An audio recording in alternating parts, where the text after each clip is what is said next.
ও wow, तुमने नहीं खानी? খাবো। कौन सी? দেখতে পাচ্ছ তোমরা, ধোয়া উঠতেছে না চিকেন দিয়ে? দেখো আজকে আমি মজার চিকেন রান্না করব গাইস। আসসালামু আলাইকুম, সবাই কেমন আছেন? সো আজকে মজার চিকেন রান্না করা হবে, সাথে আছি আমি জারা খান, আপনাদের সবার প্রিয়। সো এই দেখো চিকেন বাজার থেকে কতগুলো কিনে আনলাম। এই চিকেনটাকে আজকে আমি রান্না করব। সো কিভাবে রান্না করি সবটা টিউটোরিয়াল তোমাদেরকে আজকে আমি দেখাবো যে আমি কিভাবে রান্না করি। যদিও চিকেনটাকে আমি কষা করব, আমি জাস্ট লেগ পিসের অংশগুলো এনেছি। আমার আমার লেগ পিস পছন্দ, তাই আমি জাস্ট লেগ পিসগুলো এনেছি। আর এখানে একটা আলু আমি কেটে দিয়েছি জাস্ট খাওয়ার জন্য নিজের। সো চলো গাইস রান্নাটা করে ফেলি, তোমাদেরকে দেখাই হ্যাঁ কিভাবে রান্না করছি আমি চিকেন। দেখো বাজার থেকে চিকেন এনেছি। তো ফার্স্টে আমি আমার এই যে মশলাগুলো আমি ব্লেন্ড করে নিয়েছি, পেঁয়াজ রসুন আদা যা যা লাগে সব, তো আমি তেলের মধ্যে ঢেলে দিচ্ছি। আমি মশলাটাকে আগে ভালো করে কষিয়ে নিব। আমি এখানে মরিচের গুঁড়া হলুদের গুঁড়া সব কিছু মিক্স করে দিয়েছি, যা যা লাগে জিরা গুঁড়া সব দিয়ে মশলাটাকে কষিয়ে নিচ্ছি সুন্দর করে। এবার আমি এই যে চিকেনগুলো ধুয়ে রেখেছিলাম, এই চিকেনগুলো আমি আস্তে আস্তে করে দিয়ে দিব এই যে আমার তরকারির মধ্যে। মাশাআল্লাহ দেখুন সুন্দর করে চিকেনগুলো আমি দিয়ে দিলাম। এখন এটাকে আমি সুন্দর করে কষিয়ে নেব। চিকেনটার সাথে একটা আলু দিয়েছিলাম, আলুটাও আমি কষিয়ে নেব। এইভাবেই কষিয়ে নিতে হবে আস্তে আস্তে করে সুন্দর করে মশলার সঙ্গে কষিয়ে নেব আস্তে আস্তে করে। আর হালকা একটু পরে পানি দিব, এখন দিব না। জাস্ট আমি মাংসটা কষা কষা করবো, একদমই ঝোল হবে না এটা। এর সঙ্গে করব আমি ভাত। আমি এক্সট্রা মাংসের একটু মশলা অ্যাড করবো, এটা হচ্ছে মুরগির মাংসের মশলা। এই মশলাটা আমি অ্যাড করবো এটার সাথে, এটাতে ফ্লেভারটা একটু ভালো আসবে। এটা মাংসের মশলা, শুধু মুরগির মাংসের জন্য। এখানে এই মশলাটাকে দিয়ে দিলাম। যত বেশি কষাবেন তত বেশি মজা চলে আসবে মাংসে। আর মুরগির মাংসের মশলাটা দিলে রান্নাটা আরও বেশি টেস্ট হয়। দেখুন মশলাটা আমি দিয়ে দিয়েছি।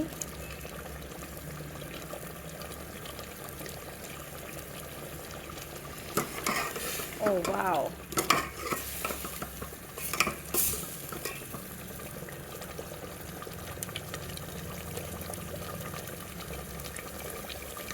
এভাবে আসলে আমি আমার বাসায় আমার নিজের পছন্দের রান্নাগুলো করি। পাকিস্তানে আসার পর থেকে, পাকিস্তানে আসার পর থেকে আমার যে খাবারগুলো ফেভারিট এগুলো আমি বেশিরভাগ রান্না করি। কারণ হচ্ছে যে যেহেতু আমি বাঙালি, এখানে অলওয়েজ মাছ পাওয়া যায় না।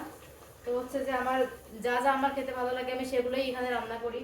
আমার আমার বর সেগুলোই বাজার থেকে নিয়ে আসে আর আমি সেগুলোই রান্না করি সবসময়। আজকে আমার চিকেন রান্নাটা অনেক স্পেশাল হবে, আশা করি অনেক বেশি মজা হবে আশা করি। আমি রান্না মোটামুটি পারি, আগে আগে হয়তো অত বেশি পারতাম না, বাট এখন আমি মোটামুটি রান্না পারি, আগের থেকে বেটার পারি আর কি। ধীরে ধীরে শিখছি তো। আসলে ছোট থেকে কখনো আমি রান্না করিনি, আমার আমার রান্নার হাত অত ভালো না। কিন্তু এখানে আসার পর থেকে আমার আমার শ্বশুর বাড়ি আমার বাসার সবাই আমার রান্না বান্না মোটামুটি অনেক পছন্দ করছে, যে না ঠিক আছে পারফেক্ট আছে। আর রান্না করতে গেলে বেশিরভাগ সময় আমার মুখে ঠোঁটে সব জায়গায় তেল ছিটে পড়ে, এটা একটু খারাপ একটা ব্যাপার। হাতে সব জায়গায় প্রায় তেলের দাগ দাগ হয়ে যাচ্ছে, এটা হয় রান্না করতে গেলে আমার সাথে। আপনাদের কাদের কাদের হয় জানি না, বাট রান্না করতে গেলে রান্না করতে গেলে আমার মুখে হাতে তেল ছিটবেই, এটা হয় আমার সাথে সব সময়। ডিম ভাজি করতে যাই, মাছ ভাজি করতে যাই, ইনফ্যাক্ট মাংস কষাই যাই করি, তেল ছিটবেই। হাতের কোথাও বাকি নেই, দাগ রাখতে রাখতে প্রচুর তেলের দাগ তেলের দাগ তেলের দাগ, মুখেও সব জায়গায়। শুধু এটা আমার আমার নিজের আমার নিজের হতেই থাকে, সামলাতে পারছি না নিজে, কি করবো। যাই হোক, রান্নাটা আমি আস্তে আস্তে করে নিচ্ছি সুন্দর করে। আর রান্নাটা কষাতে আমার অনেক সময় লাগে, আমি একটু বেশি করে কষাই, তাহলে এটা খেতে দারুণ হয়। দেখুন আমার রান্নার কালারটা আপনাদেরকে দেখাই। আজকে আমি যেহেতু চিকেন করছি, এই দেখো দেখতে পাচ্ছ তোমরা, ধোয়া উঠতেছে না চিকেন দিয়ে? দেখো চলছে আমার রান্নাটা, এভাবে বোঝা যায় না রান্নাটা চলছে।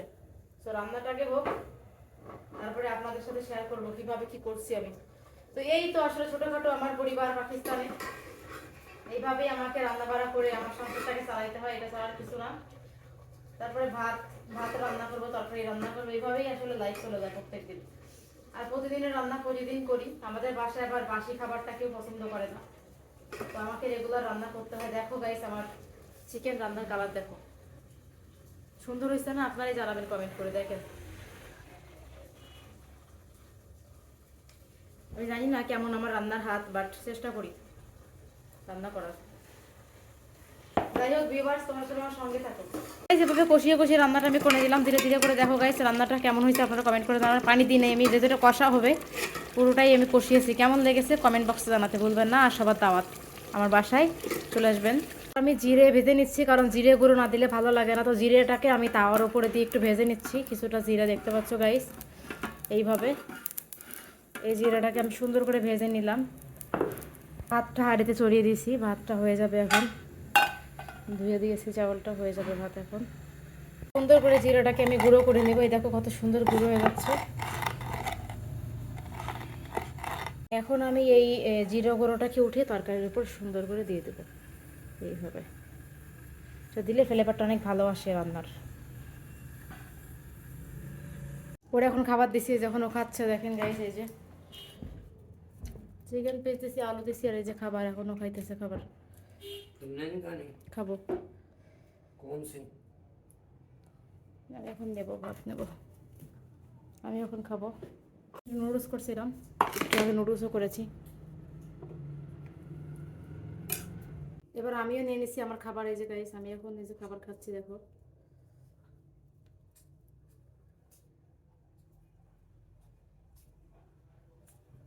নাও, ডিম। আমার প্লেটে ডিম ছিল, এটা আবার আমি আমার বরকে দিয়ে দিলাম। ডিম ভাজি করছিলাম সকালবেলা, এটা আমি দিয়ে দিলাম। আমি এখন আমার এই একটা আলু, মাংসের আলু আমার কাছে ভীষণ ভালো লাগে। মাংসের আলু খেতে খুব মজা। দেখুন আলুটা কত সুন্দর গলে গেছে আমার। না মারা বলবা, ও খেতে ভালো খাচ্ছি। মাংসটা একদম গলে গেছে, অনেক মজা। চিকেন আমার খুব পছন্দ। আমি গরুর মাংস থেকে চিকেনটা বেশি পছন্দ করি। গরু আমার খুব একটা ভালো লাগে না, আমি চিকেন বেশি পছন্দ করি। না আলু খেতে মন চাচ্ছে না। আমার আমার না, আমার খাইতে মন চায় না, বরকে দিয়ে আসে যে উঠে উঠে।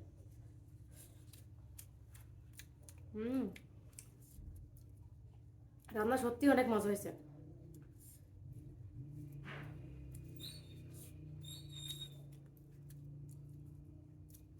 কারা কারা খাবেন চলে আসেন, সবার দাওয়াত। অসাধারণ।